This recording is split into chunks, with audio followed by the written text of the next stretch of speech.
停！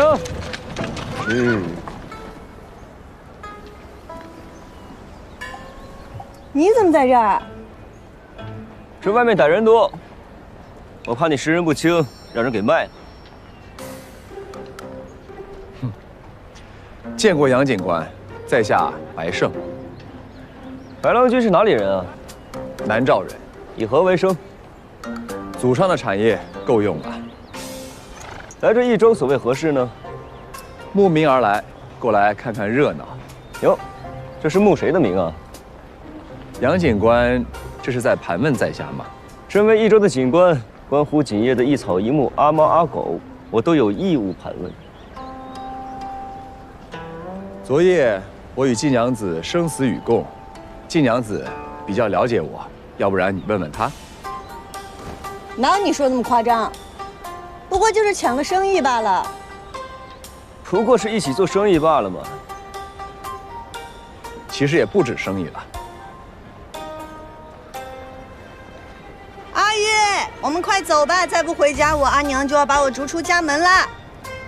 想走？那个人得放我们走啊！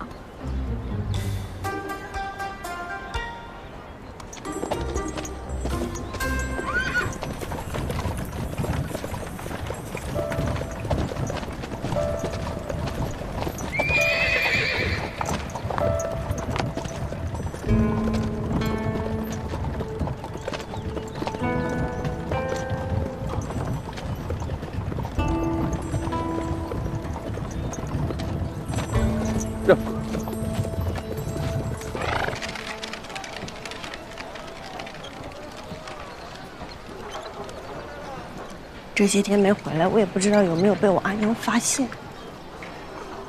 我先去看看。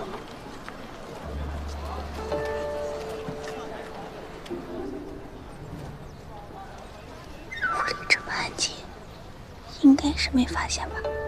有一种静，是暴雨来临前的安静。我们悄悄进去，当什么事儿都没发生过。只要没被县长抓住，一切好说。站住啊！阿娘，你听我解释。你阿娘，过来。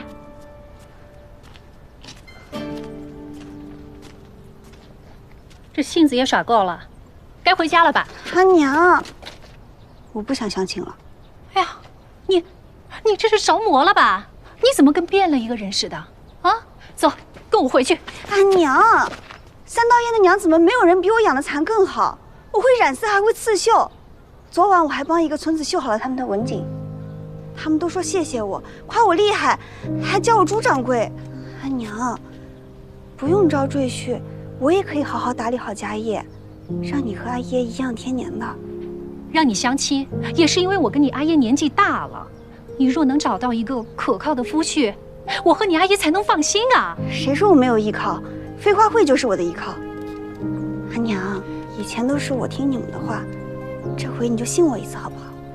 我和你阿爷吃的盐比你走的路都多，还能害你不成？啊，我们劳心劳力的，还不是为了你好？我自己的路我要自己去走，就算磕破了头，我也绝对不会后悔的。你中邪了，你一定是中邪了。啊，行，我劝不动你，我去找你阿爷来，让他来骂醒你。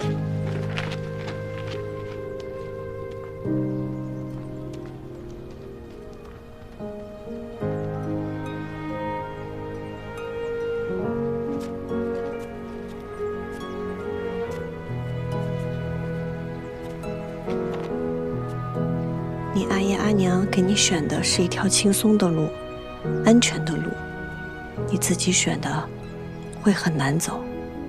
你想清楚了吗？从来没有像现在这么清楚过。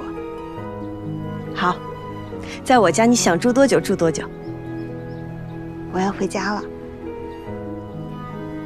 我总归是我阿爷阿娘的女儿，虽然他们现在不理解我，但只要有一天我能证明自己，他们一定会支持我的。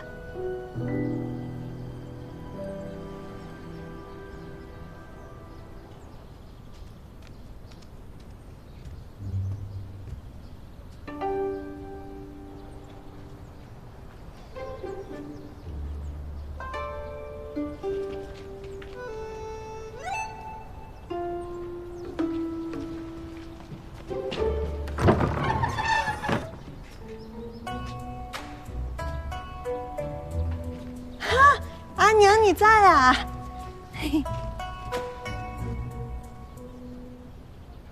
平儿和他阿娘都走了。阿娘，我错了。阿娘，您听我解释，我这一晚上没回来，我不是故意的，而且我也不是一个人，阿玉和平儿都与我一起呢。阿娘，我以后再也不折腾了好几宿，赶紧去睡会儿吧。阿娘，你不怪我，也不骂我。我骂了你那么多次，管用吗？嘿嘿，阿娘，我就知道你最好了，善解人意，通情达理。染丝的原料，你阿兄都已经帮你备齐全了，筹备供给耽误不得，抓紧去睡会儿，睡醒了赶紧干活，别一天到晚就知道到处乱跑。好，我这就去睡。阿娘真好。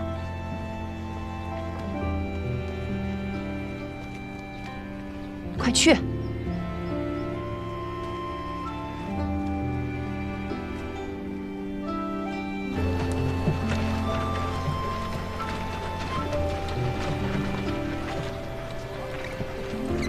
平儿14，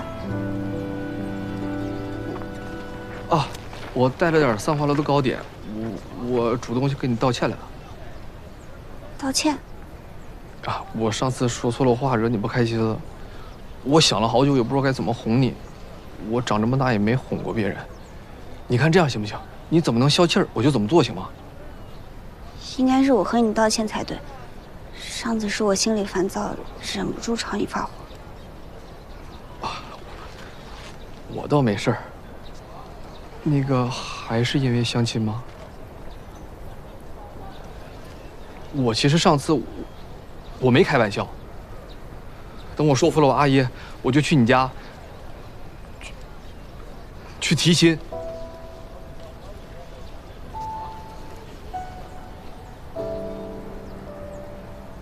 我已经想明白了，我不会着急相亲了。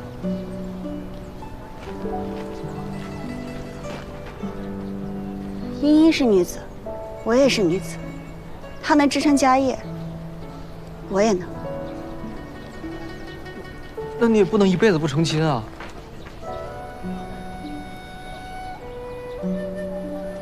诗词，谢谢你喜欢我。即便有一天我要成亲，我想要的也是一个能跟我同舟共济、同甘共苦、并肩而行的郎君，而不是你。对不起。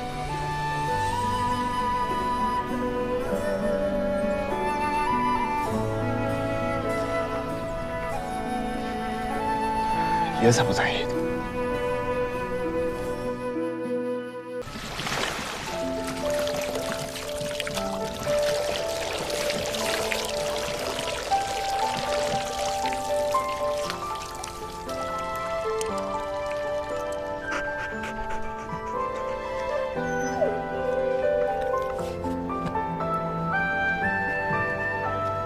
英英，杨警官来找你。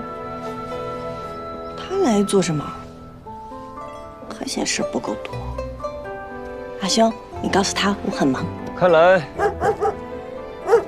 是真的很忙啊。怎么聊？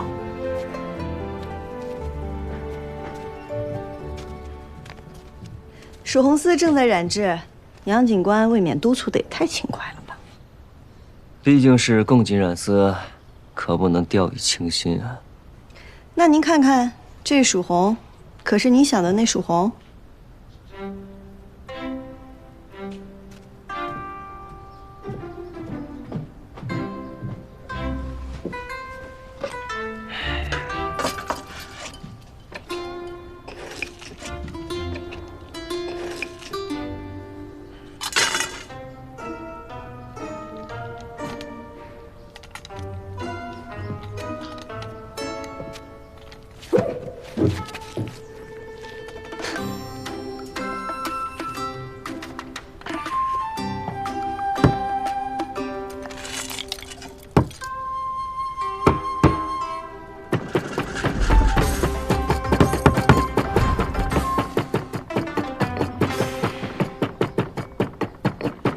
我去拜访过于掌柜了，村子里的事我都知道了。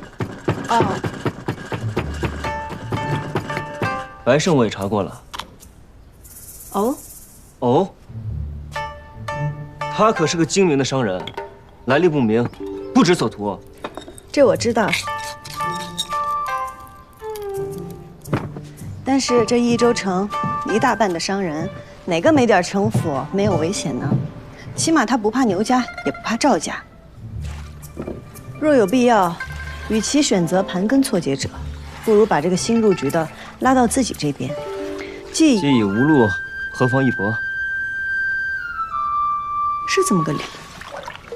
季莺莺，我不是想阻你行事，我只是想告诉你，那样一个不知底细的地方，这样一个来路不明的人，你就不能喊上你的盟友，陪你一起，这很难吗？当初是谁口口声声的啊，叫我给他托底的？你凶什么？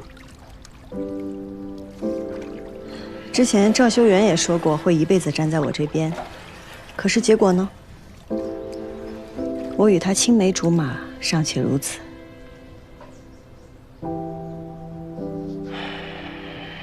我不是疑你，我只是习惯了，不能握在自己手中的都不敢依靠，只有靠自己的双手，让自己强大的快一点，再快一点。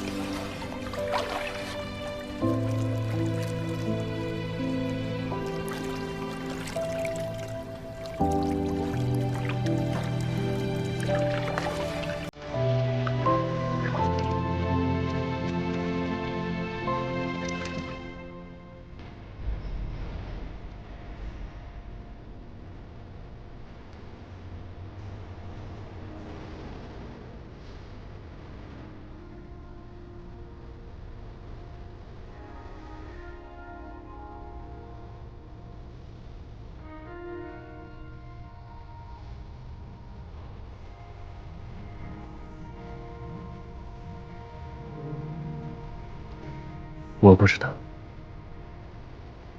我是杨静兰，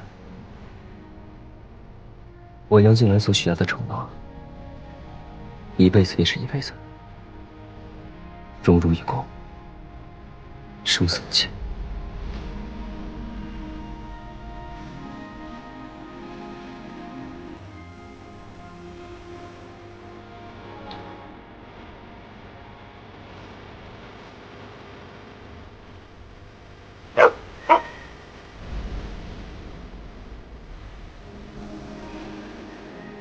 知道了，你有杨三郎这样的盟友，是我之幸。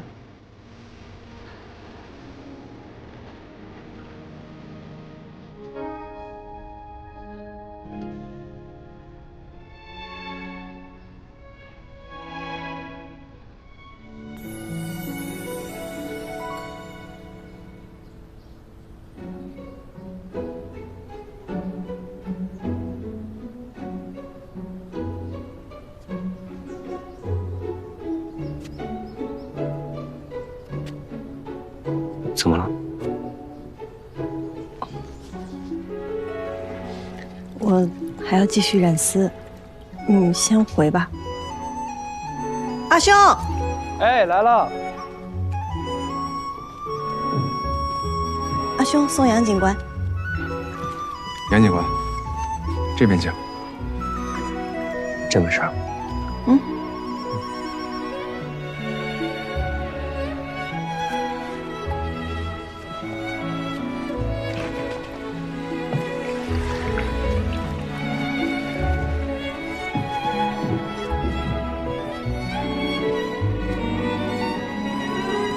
我杨静兰所许下的承诺，一辈子也是一辈子，荣辱与共，生死不弃。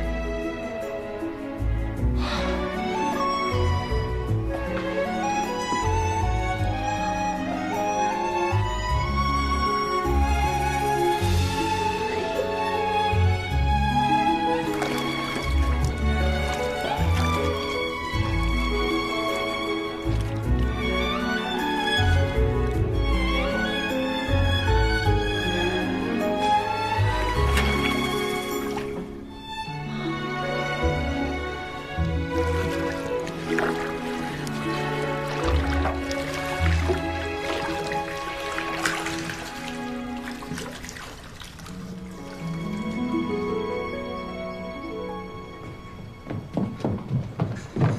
兄，我想到一个锦上添花的好法子。什么好法子？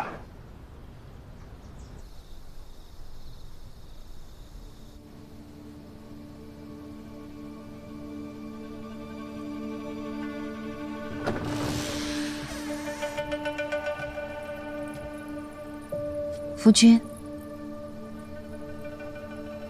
出去。夫君，我亲自下厨熬的参汤。夫君近几日辛苦了，喝了汤，同我回屋歇息吧。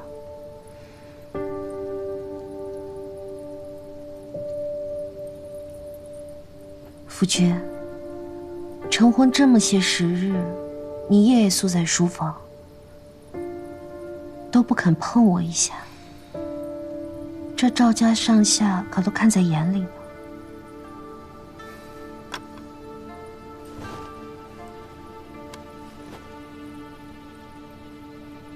你会介意别人怎么看你吗？你我为何成婚？这赵家上下谁人不知啊？你别以为我不知道你想做什么。我只想夫妻和睦，如今也成了算计吗？你是何等人呢？会想夫妻和睦？你不过就是想怀上我的孩子，之后我便没用了，你就可以名正言顺地掌控我赵家上下。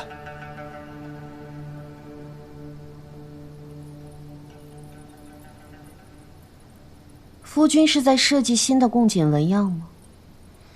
赵家以往的不行吗？还是夫君想学姬莺莺，一鸣惊人，为长安看重，为节度使看重，以后便不必再仰仗我牛家权势。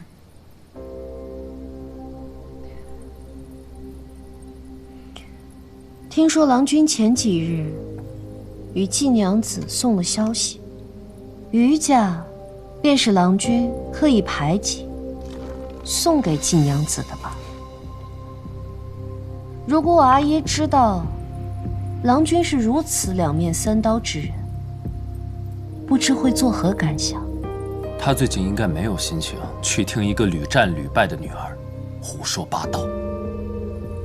赵平，郎君，以后没有我的允许，任何人不得进入我的房间，否则打死无论。是。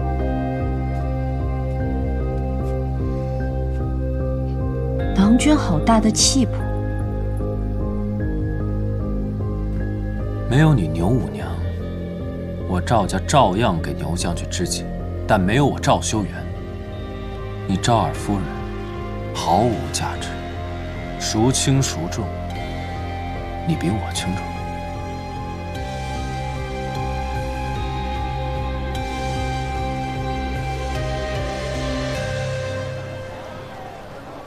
客官里边请。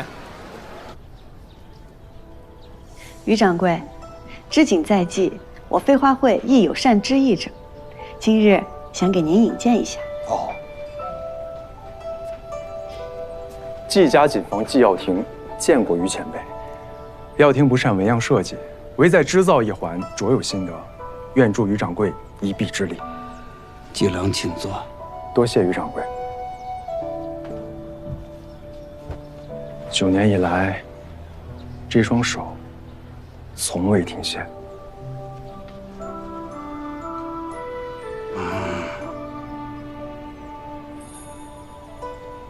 季郎技艺不减当年呐，我于家织锦房恭候季郎君。多谢于掌柜。于掌柜，我今日来还有另一件事。这禾穗锦虽然历史悠久，古朴醇厚，可是时人多求新，光靠上面的纹样怕是不足以吸引人。我想在不改变原有花纹的情况下，增加其生动性和光泽感。譬如通过丝线的颜色调整，或是纹路重构，使其流光溢彩，织出一幅河穗流波景。河穗流波景。金色河穗随风起伏涤荡，卷起万千岛了。金娘子，这锦的明暗光泽，一般来说，取决于丝线的光泽、颜色的配比、织法的组合而决定的。若要尤为突出这波纹流动之感，那在技法和颜色配比上就要推陈出新。当然，其难度呢，不亚于研发一种新锦呢。如今，这河穗锦的花本，我还尚未还原出来，你又要我织出波光粼粼之感，真是难上加难呐。我阿兄昨日也这样说，但是茵茵认为，我们既然要织，那何不把它做到最好呢？配色我可以帮得上忙，纹路我们可以借鉴蜀绣技艺，但是在织法上还得请您还有师傅们多多研究了。锦娘子，这研究河穗流波锦呢，它不只是技法上的问题。那还有什么别的问题吗？没有钱就没法织锦。锦娘子，一种技法的研发，初期就要投入许多钱帛的。可瑜伽和飞花会，我之前送过去的不够吗？感谢季娘子的资助，才保证我瑜伽的工人和织机。可是，要研究新锦，需要多少？至少90贯。于掌柜，您与我阿兄只管负责研究如何织，钱的事情。钱，爷要钱有钱，要长相有长相，那他凭什么不喜欢爷啊？是3国酒。季娘子，您接着说。钱的事情，我来想法子。法子，他不喜欢爷，爷有什么法子呀？爷也不长在身上。于掌柜，看来我得好好的去安慰一下我们的名誉会长了，失礼了。爷都想，就算是阿爷打死爷，爷也要去他家入赘。闭嘴！跟你有什么关系？爷就说，爷就说，爷还。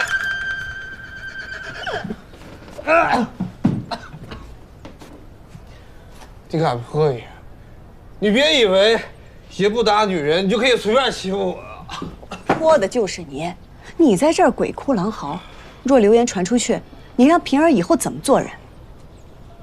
也没想那么多呀。那你想什么？爷就想成为平儿喜欢那样，能跟他一起同甘共苦、并肩作战的郎君。啊，可爷不是那种人啊，怎么办呢，莹莹？你先别管平儿喜欢什么样的人，你先想自己想要成为什么样的人。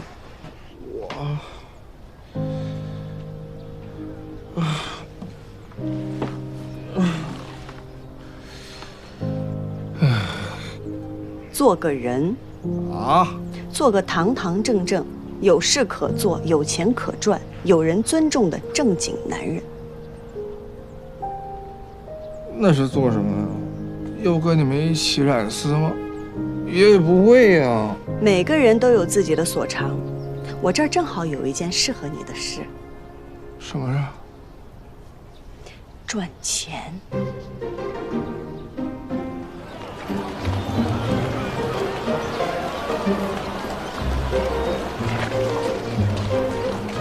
掌柜，哎，来了。哈哈哈，陈掌柜好。我们飞花会和于家合作了和穗流波锦。和穗流波锦，诚邀入股，还望支持。我们3日之后会在岳不环酒楼进行拍卖，还希望陈掌柜大驾光临啊！好了，飞花会的事我一定去，定会赴约，一定支持。和穗流波锦，诚邀入股，锦城分利。这不是锦还未成就让咱们投钱吗？所以我就说嘛，他一定会给我惊喜的。只要跟他从头开始，重新再来，这织锦不就学会了吗？他和那个杨警官情投意合，走得颇近。杨警官查的又是……师兄，还是离那个季茵茵远一些吧，免得惹祸上身。他俩有情，我却无心，输的自然不会是我了。不过这女子嘛，一旦陷入感情，往往就会左右她的判断和选择。季茵茵要发展她的事业，这可不太好。我得想一个办法，让她离那个杨静兰远点。这季娘子倒是想了个好主意，可这些人不是怕得罪牛锦，不敢买飞花会的私募，这锦他们敢买？大锦湖背后谁家没有靠山呢？为了起公司得罪牛锦，的确不值。但是锦就不同，重利之下必有勇夫，便是不买，也得过去看看。爷知道爷很潇洒，你也没必要这么看着爷呀。你这个人啊，看似肆意不羁，其实呢，还挺通人情世故的。逆死我！走吧，看看热闹去。老夫。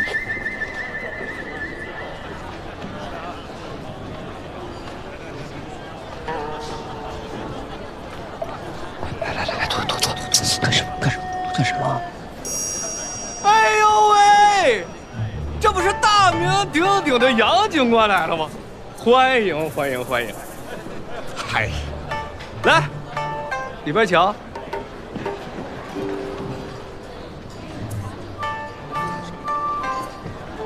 14啊，之前都是别人来招待你，怎么如今换做你来招待别人了？哎呦喂，你阿爷被罢免了。你能不能别老惦记我阿爷？他现在一提起你就头疼。我现在是飞花会的名誉会长，那飞花会有事我肯定帮忙。再说，以爷的能力招待客人，那不绰绰有余吗？啊，我想起来了，英英说了，你是警官，你不能拍，所以没给你留包间。那你的意思是，要我们走？白郎君这边请。哎，还有包间吗？他有。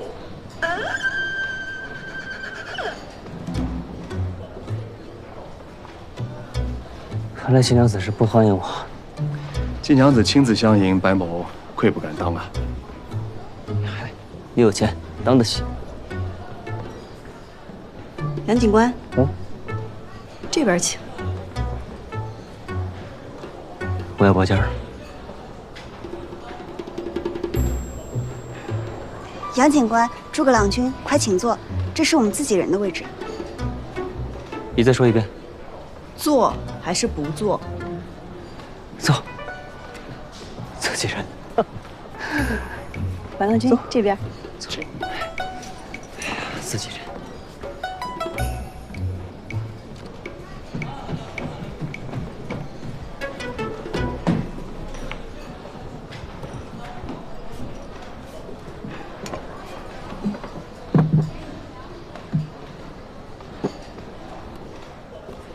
您慢用。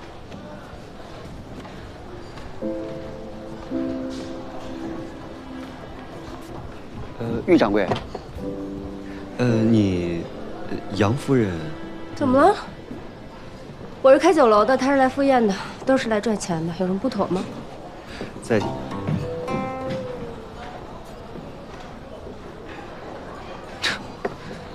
坐。长见识了吧？我们属地的女子，脾气各有不同，一个不小心惹她生气，那可就不好哄了。季娘子，生一笑。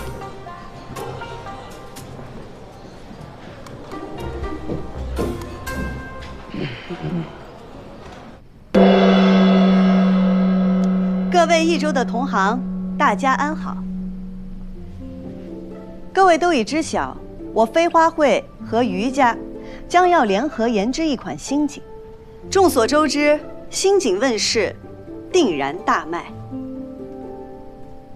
今日我邀各位掌柜前来，拍的不是这新锦本身，而是新锦意味着高额盈利。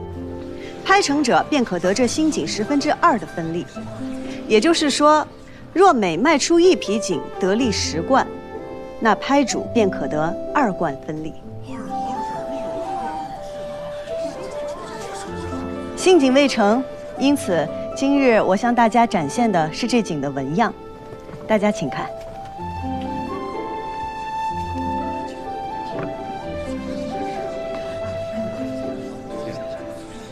在益州城外有一处名为古北村的地方，世代信奉祭神。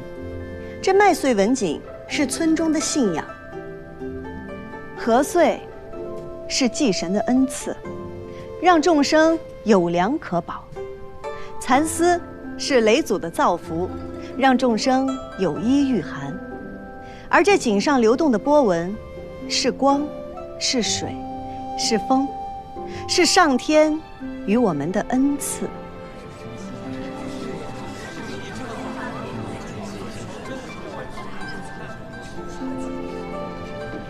20贯起拍，竞拍开始。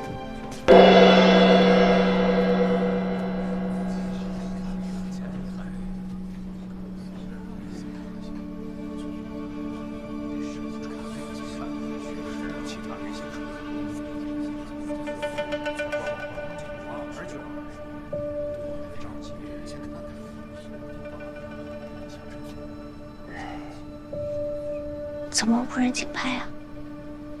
他们大概是在担心研制不出来吧。诸葛郎君，我们飞花会是绝对不会骗人的。我不是那个意思。那些钱对于这些人来说不过是9牛1毛，他们不是不信，只是没人想当第一个出头的。你不会要拍吧？这警官要是拍了假，谁还敢出价啊？我没钱，捧个人场。哎，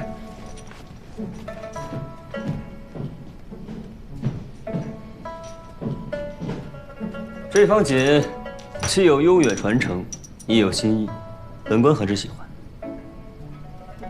不如季娘子把这方锦交于我，我来帮季娘子请节度使慷慨解囊，如何？杨警官，这点小事就不用劳烦节度使了吧？待锦织成了，再献给节帅也不迟。诸位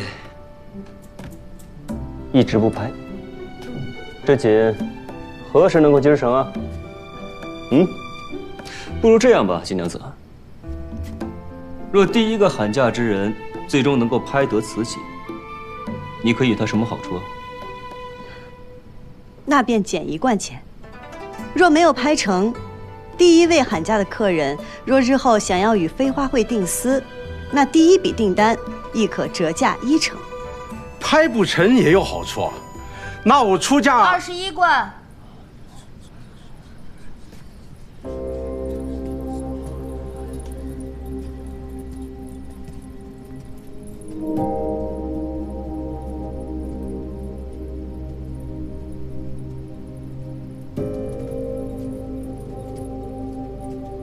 21贯，诸位可有再加价的吗？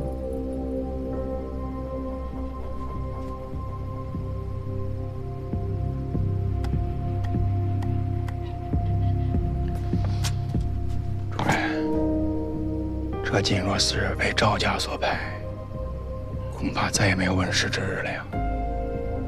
再等等吧。季娘子，价高者得，该落锤了。60贯。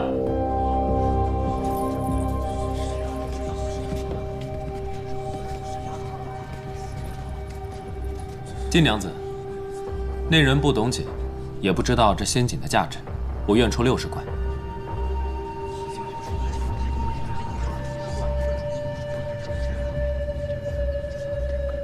拆自家夫人的台，帮别的女子抬价，夫君做事当真别具一格呀。不如夫人。赵家主，赵二夫人，我记得今日没有给二位送过拍卖会的请柬啊。我们慕名而来，怎么，我夫君拍了这锦，季娘子想要不认账吗？二位之前不在，自然也没听我介绍。这锦寄托着古村的信仰，古村世代信奉祭神。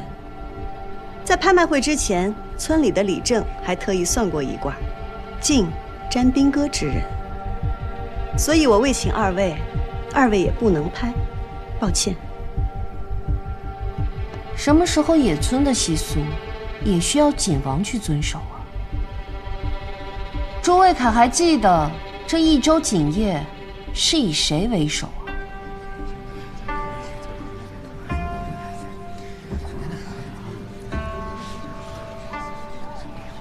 此事我已向锦官府呈报。本官总知道锦王与锦王夫人守一守这规矩。实在是天意难违，王法难违，不愿将这锦交给二位。好，那我倒要看一看这天意王法，想要这锦落入谁的手中。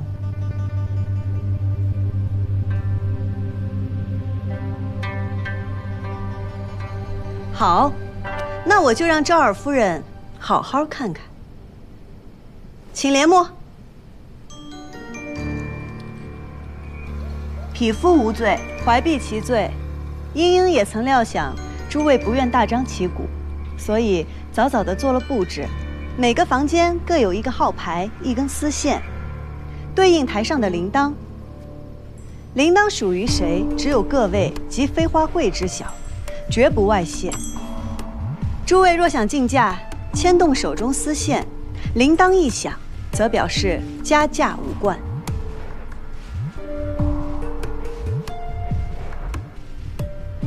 各位，竞拍继续。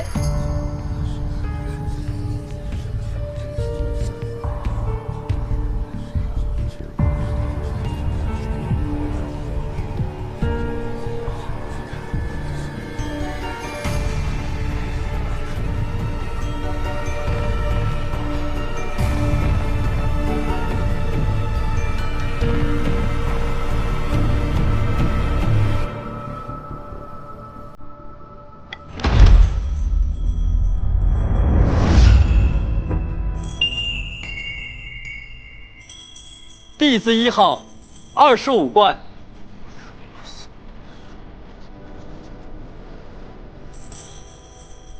皇子2号30贯，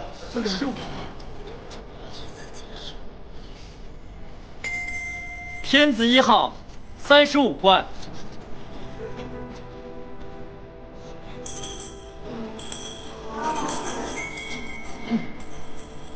弟子1号座50贯。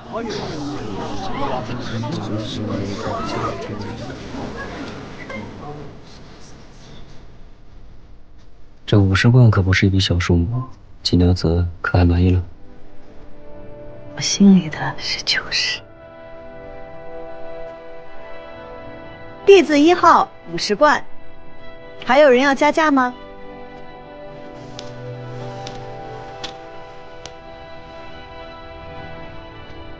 杨家愿出70贯。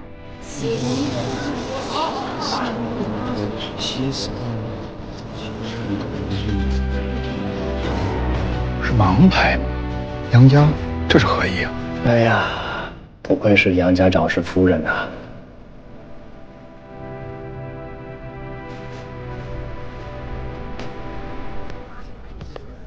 先生，还不到90，你看起来似乎一点也不为我担心啊。论起做奸商，还是晋娘子更具天赋。我更是期待你偷着。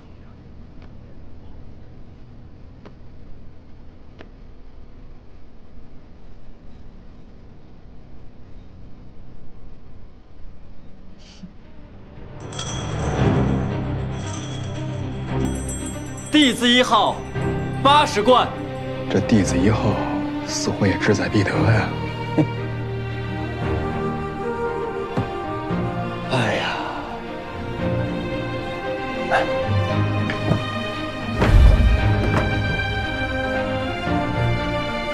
白某愿出90贯。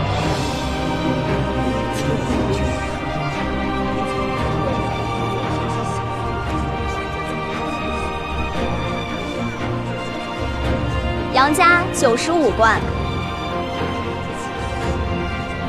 白某100贯。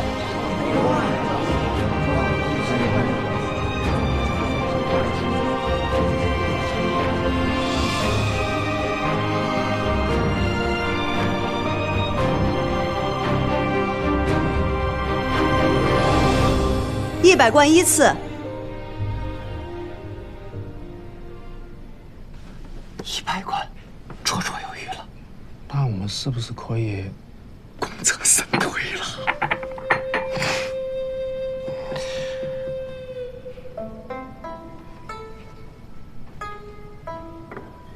100贯2次。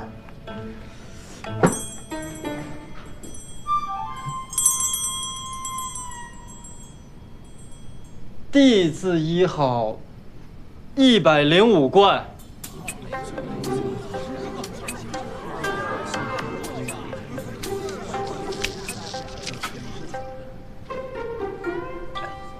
多亏爷这好点子吧，但是你们都不懂人心。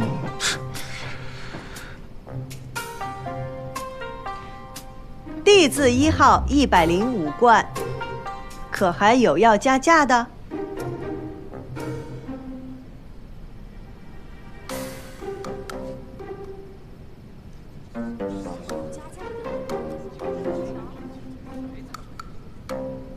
？105贯依次。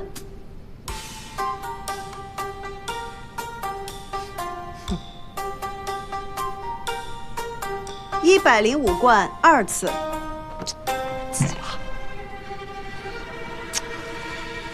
不应该呀！爷叱咤赌场这么多年，分明看出白胜那小子势在必得。这个事情要搞砸了，英英会杀了我们的。你的。白郎君，还要加价吗？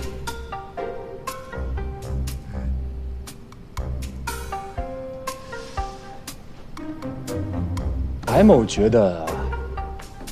还是不要夺人所好的好啊！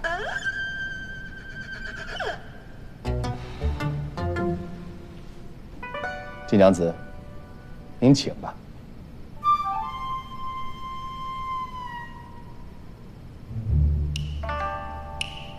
弟子1号，105贯3次，成交。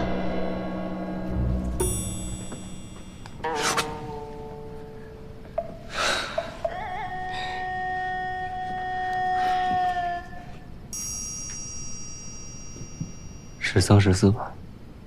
逆子。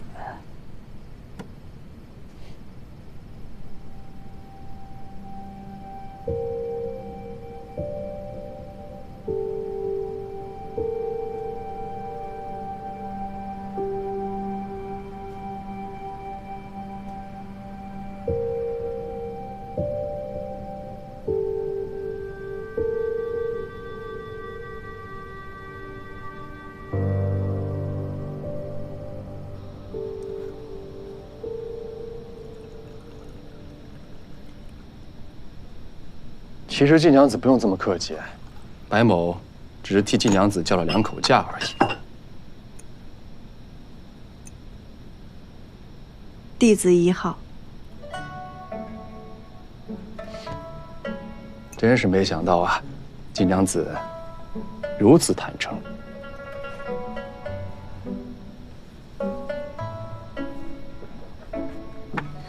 白郎君早已看穿，我又何必隐瞒？说来这何遂刘波锦与白郎君还有几分缘分，不知白郎君可愿意出资？白某倒是觉得这杨家出价不菲呀，季娘子为何要选择白某啊？杨家规矩太多了，花本未成，这磨合起来太费劲了。如果白某没有猜错的话，杨家之所以会拒绝季娘子，是因为明面上没有拍成，但最终却得到了景，就会背上一个暗中抢夺匿名买家拍品的名声。这个名声可真是不好听啊！不过，白某的名声，在季娘子眼里也是不值一提的。白郎君哪里的话？白某还好奇，你是为何如此笃定我会答应你的呢？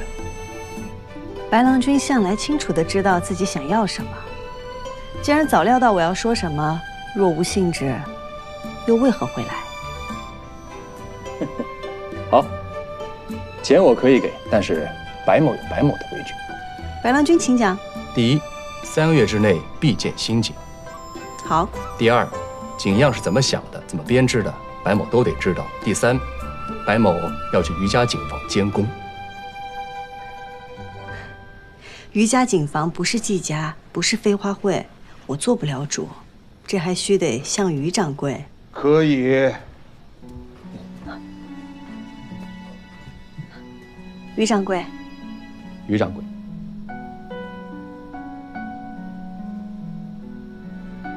100贯，1个子儿都不能少。织锦只能看，不能插手。全听余掌柜安排。那祝2位言至顺遂。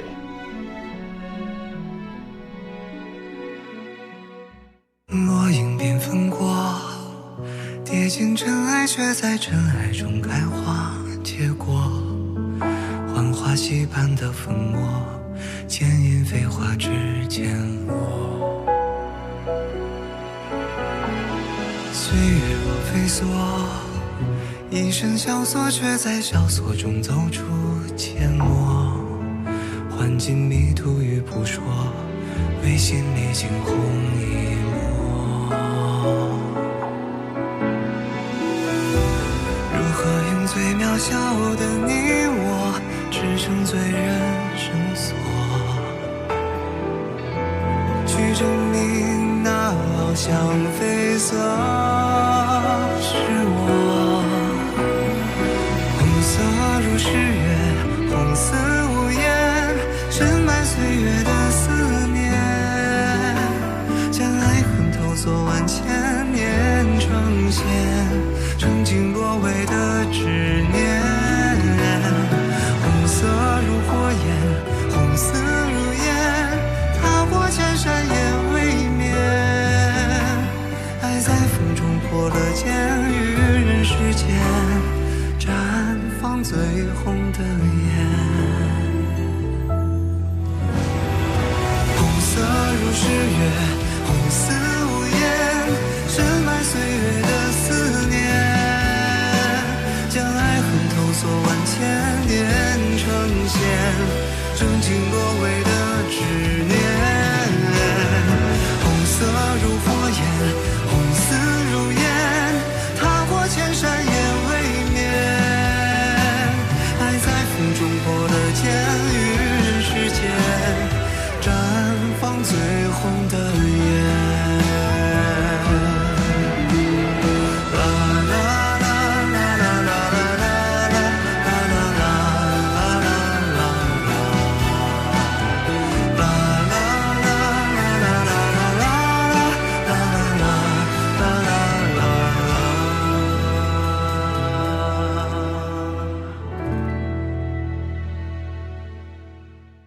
益州府10月9斗锦会。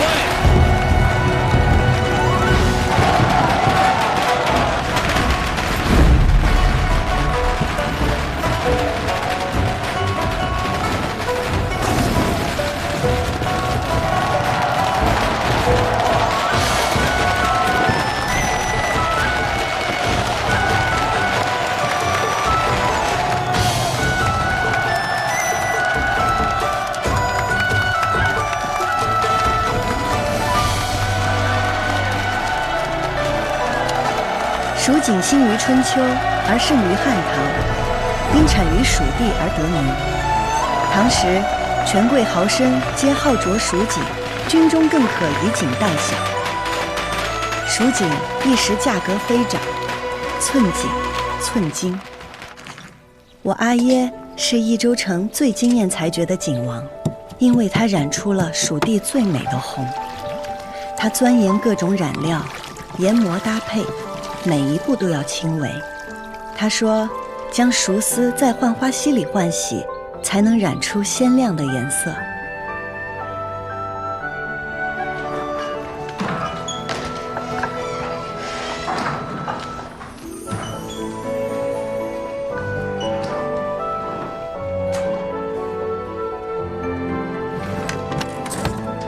那是我见过最美的红丝，张扬热烈，流光溢彩。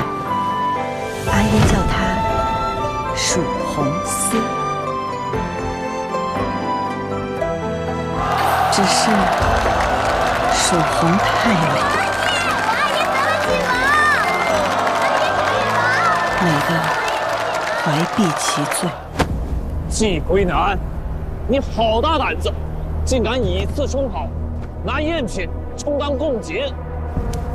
刘警官，当日是你我一同合验，每口箱子我都亲自验看过，绝无可能有假。如今交与都运官，仅在驿馆放了1夜，变成了赝品，这其中定有蹊跷。大胆！难道是都运官偷了你的贡锦不成？来人！是，给我拿下！慢！你的官职还没有拿人下狱的权利。我要面见4时，自证。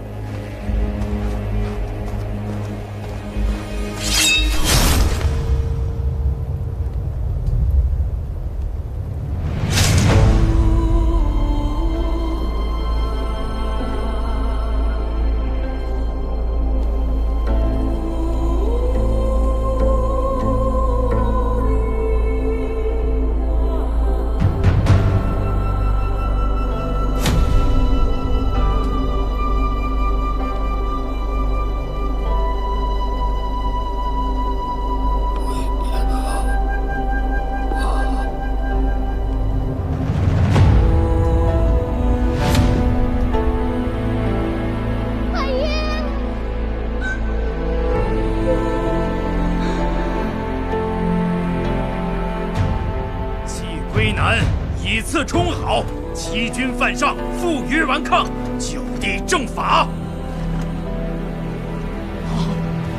是。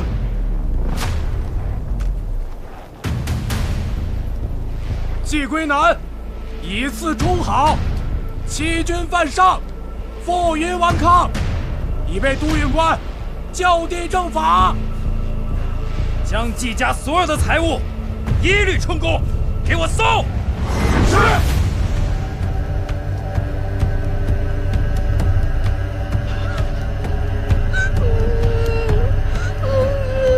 兔子是不可能一口咬死老虎的，但只要它不被发现，它就可以一直咬下去。总有一天，它会咬死老虎的。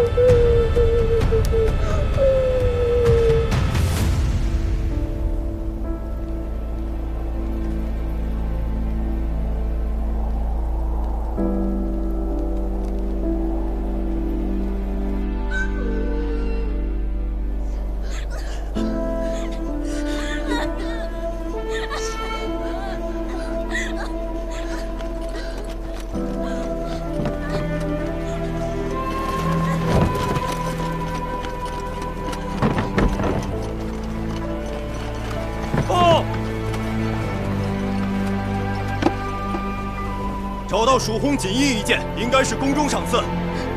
那是我的，是阿爷留给我的。放开！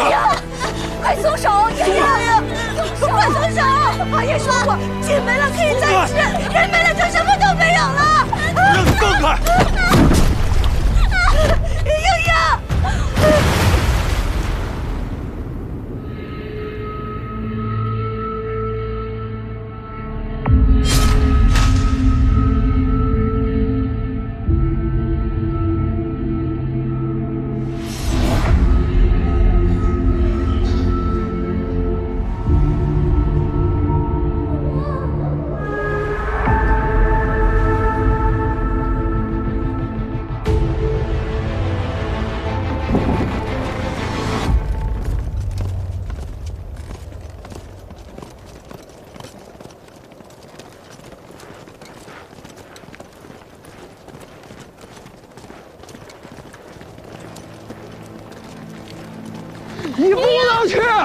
哎，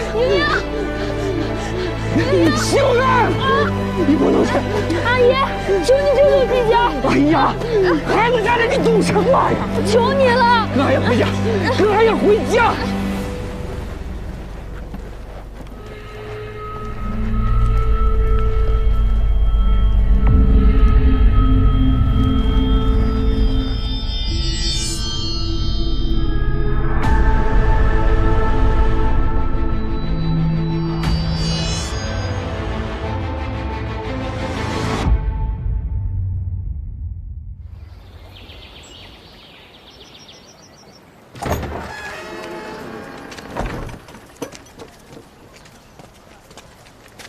这里虽然有些残破，但是我能找到最好的房子了。赵二郎君有心了，这钱，季家会尽快还给你的。钱什么时候还都来得及的。您和英英与阿兄喜逢大赦，一切都从新开始，日后定是一日好过一日。借赵二郎君吉言。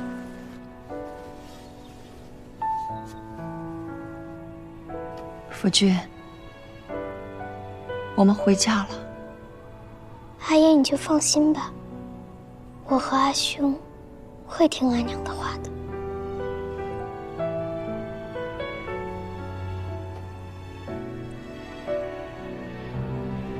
季夫人，既然回来了，还请出来一见。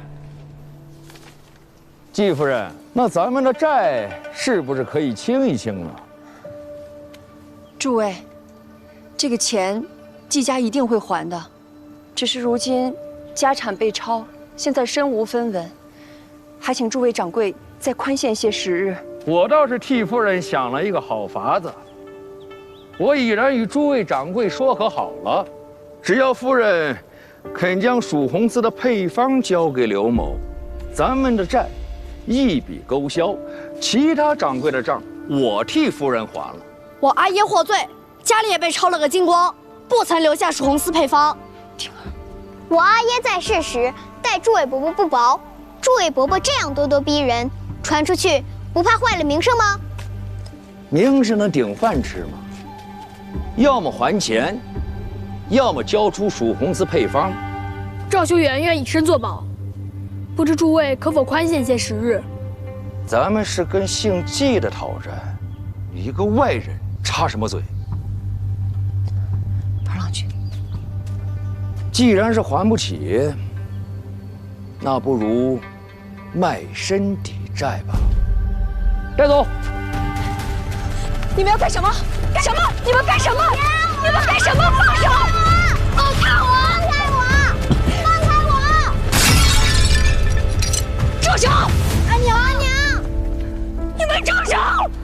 既然你们不肯给季家活路，那今天咱们就都别活了！让父老乡亲们看看，你们是怎么欺负孤儿寡母的！看日后谁还敢跟你们做生意！就是啊。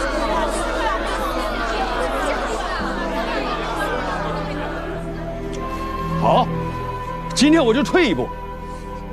这笔钱，就算是咱们借给你们的，利息就算5分。从今年开始，每年都得还利。若是晚了一天，哼，别怪我们告上官府，让你们季家以身抵债。走。